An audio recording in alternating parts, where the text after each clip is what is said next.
Everyone, बहुत बहुत स्वागत है आप सभी का आपके अपने YouTube channel CUET by super grades पर। मैं पंकज सर आप सभी का हार्दिक स्वागत करता हूं।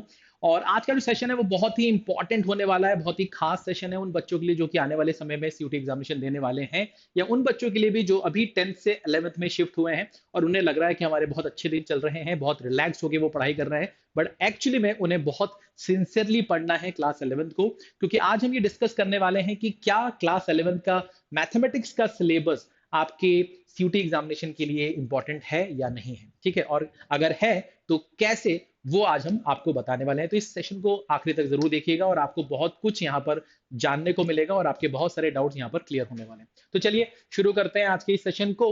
तो सबसे पहले हम बात करेंगे भैया कि क्लास 11th में हमने एक यूनिट पढ़ा था जिसका नाम था सेट्स एंड फंक्शन।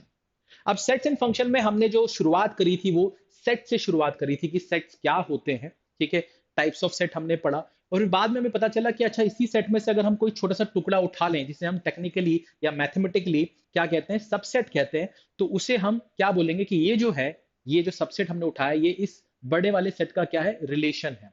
ठीक है, ये किसी रूल को फॉलो कर रहा है। तो जो रिलेशन है वो कहीं ना कहीं उस सेट से बनाया जाता है और फिर अगर वही रिलेशन स्पेशल टाइप का रिलेशन है तो हम उसे क्या कहते हैं, फंक्शन कहते हैं।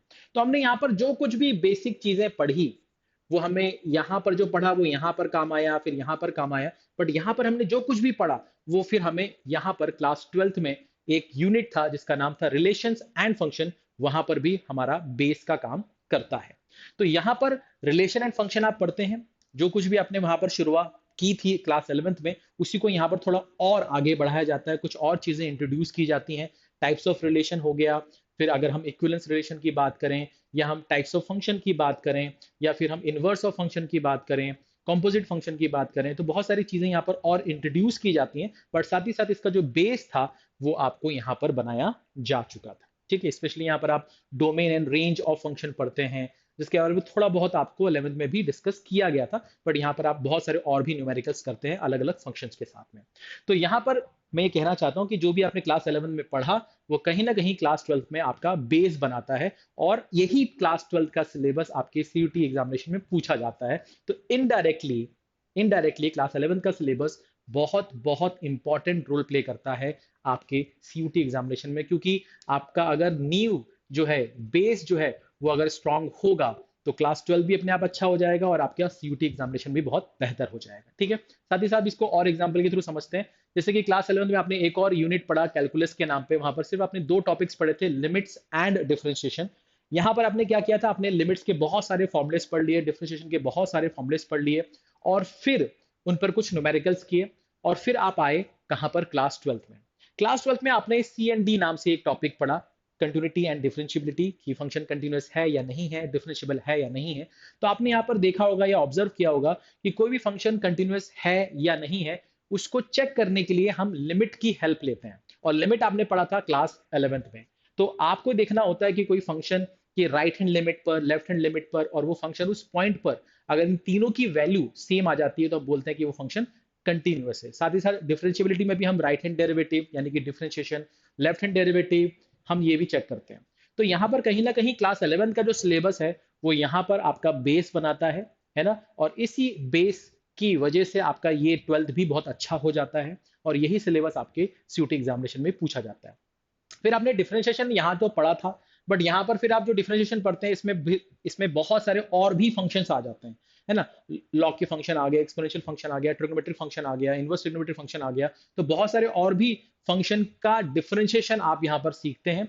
साथ ही साथ यहाँ पर जब एप्लीकेशन ऑफ डेरिवेटिव पढ़ते हैं तो एप्लीकेशन ऑफ डेरिवेटिव में आप चाहे वो rate of change of quantity पढ़ें, चाहे वो मैक्सिमम मिनिमम पढ़ें, चाहे आप टेंजेंट नॉर्मल पढ़ें, चाहे वो इंक्रीजिंग डिक्रीजिंग फंक्शन पढ़ें, इन सभी जगह पर आपका dy बाई डी एक्स यानी कि फंक्शन को हम x के रिस्पेक्ट में डिफरेंशिएट करके देखते हैं, ये यूज होता है ना, कि भैया फंक्शन इंक्रीजिंग है या डिक्रीजिंग है, मैक्सिमा फंक्शन है या मिनिमा है, ये सारी चीजों के लिए आपको डिफरेंशिएशन, सेकंड ऑर्डर डेरिवेटिव, ये सब कुछ आना चाहिए। तो कहीं ना कहीं डिफरेंशिएशन जो है वो आपका एप्लीकेशन ऑफ डेरिवेटिव का बेस बनाता है और ये आपने शुरुआत कहां से कर दी थी, क्लास 11 से। ठीक है, चलिए कुछ और एग्जांपल के थ्रू समझते हैं।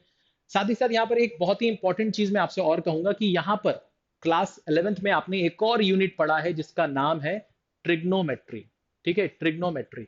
जो कि आपको उस समय बहुत बोरिंग लगता है और आपको लगता है बाप रे ये चैप्टर कब खत्म होगा, क्योंकि काफी बड़ा यूनिट है क्लास 11 में। बट यहाँ पर आप जितने भी फॉर्मूलेस पढ़ते हो वह कहीं ना कहीं आपको डिफरेंशिएशन में और इंटीग्रेशन में दिखाई देता है। और एक्चुअली में डिफरेंशिएशन और इंटीग्रेशन एक तरह का ऑपरेटर है। आपको एक सर्टन पॉइंट पर आने के बाद में उसको ऑपरेट करना होता है। उसके पहले या उसके बाद में सिर्फ और सिर्फ सिंप्लीफिकेशन होता है। और उस सिंप्लीफिकेशन में आपको ट्रिग्नोमेट्री के जो फॉर्मूले हैं वो बहुत बहुत बहुत इंपॉर्टेंट रोल प्ले करते हैं। तो अगर आप किसी फंक्शन को इंटीग्रेट करने वाले हैं तो या डिफरेंशिएट करने वाले हैं, तो आपको पता चलता है कि इस फंक्शन को मैं डायरेक्टली डिफरेंशिएट या इंटीग्रेट नहीं कर सकता, इसको पहले कन्वर्ट करना पड़ेगा। और वो फंक्शन शायद ट्रिग्नोमेट्रिक फंक्शन था।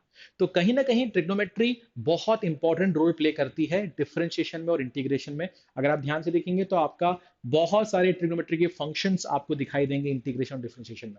तो आप ट्रिग्नोमेट्री से अगर डर रहे हैं, अगर आप अभी क्लास 11th में हैं, तो इस बात का ध्यान रखें कि आप इससे बच नहीं सकते हैं। आपको इसका सामना करना है, इसको सीखना है। और बहुत ही मतलब बोरिंग लग सकता है आपको, बट अगर आप इसको पढ़ लेंगे, समझ लेंगे, सीख लेंगे, अपने तरीके बना लेंगे, तो आगे चलकर ये बहुत बहुत आपका जो रास्ता है आसान बना देगा, आपकी जर्नी जो है बहुत स्मूथ बना देगा, आपके कॉम्पिटिटिव एग्जामिनेशन के लिए भी और साथ ही आपके क्लास 12th के लिए भी। ठीक है, चलिए।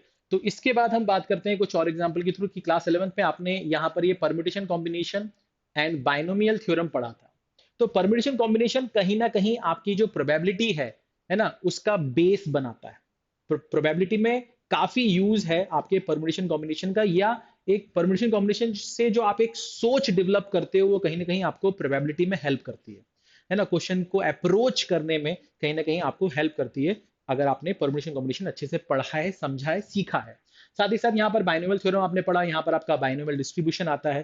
तो ये थोड़ा सा अपग्रेड होकर और भी नई चीजें यहाँ पर इंट्रोड्यूस की जाती हैं, बट उसका बेस आपका ऑलरेडी यहाँ पर बनाया जा चुका था।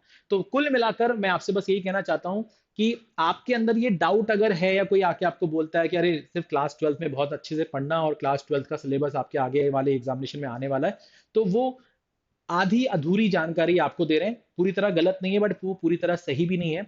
आपकी 12th की जर्नी को आसान बनाने के लिए भी आपको 11th पे बहुत फोकस करना चाहिए। और आपके आगे बहुत सारे जो एग्जामिनेशन आने वाले हैं, कॉम्पिटेटिव एग्जामिनेशन, उसमें भी आपको क्लास 11th में बहुत सिंसियरली पढ़ना चाहिए। क्योंकि जाहिर सी बात है कि बहुत सारे चैप्टर्स आपको क्लास 12th में भी दिखाई देंगे। और कहीं ना कहीं वो सारी चीजें जो आपको पहले से पढ़ के आनी चाहिए, जो कि आपका क्लास 12th का टीचर भी एक्सपेक्ट करता है कि भैया ये तो हमने, ये सारी चीजें तो हमने क्लास 11 में आपको सिखा दिया, हम इसके आगे की बात करेंगे। तो अगर वो आगे आपको जाना है, तो आपको क्लास 11th का सिलेबस बहुत अच्छे से पढ़ना पड़ेगा, तब जाके आपका 12th की जो जर्नी है वो स्मूथ हो पाएगी और कंपटीशन में भी आप अच्छा कर पाएंगे। तो मैं उम्मीद करता हूं कि आपके जो डाउट्स अभी तक रहे होंगे इस चीज को लेकर कि भाई क्लास 11 का सिलेबस आता है या नहीं आता है, स्पेशली अगर हम मैथ्स की बात कर रहे हैं, तो भैया आता है। डायरेक्टली कहीं भी नहीं लिखा हुआ है, बट एप्लीकेशन तो है। लाइफ अगर स्मूथ चाहते हो, कॉम्पिटिटिव एग्जामिनेशन में अच्छे नंबर लाना चाहते हो, तो क्लास 11 में भी चुपचाप शांति से, सिंसियरली, ईमानदारी से पढ़ते रहो। आपको इसका रिजल्ट आगे चलकर मिलने वाला है। ठीक है, तो अगर सेशन आपको अच्छा लगा हो तो प्लीज इस सेशन को लाइक कीजिएगा, शेयर कीजिएगा, सब्सक्राइब अगर आपने चैनल को नहीं किया तो कर लीजिए। आगे हम आपके लिए बहुत कुछ लाने वाले हैं। और अगर आपकी कुछ भी रिक्वायरमेंट्स हैं, आप कुछ मैराथन चाहते हैं या किसी भी टॉपिक पर कोई क्लास चाहते हैं, तो प्लीज़ आप वो हमारे किसी भी वीडियो के नीचे कमेंट करके हमसे बोल सकते हैं। हम एज सुन एज पॉसिबल आपको उस पर रिवर्ट करेंगे। और प्लीज़ इस वीडियो को जितना हो सके शेयर करें, क्योंकि ये प्रॉब्लम बहुत सारे बच्चों की है और इस वीडियो के ज़रिए उनकी ये प्रॉब्लम सॉल्व हो जाएगी। अपना ख्याल रखिए। Thank you so much.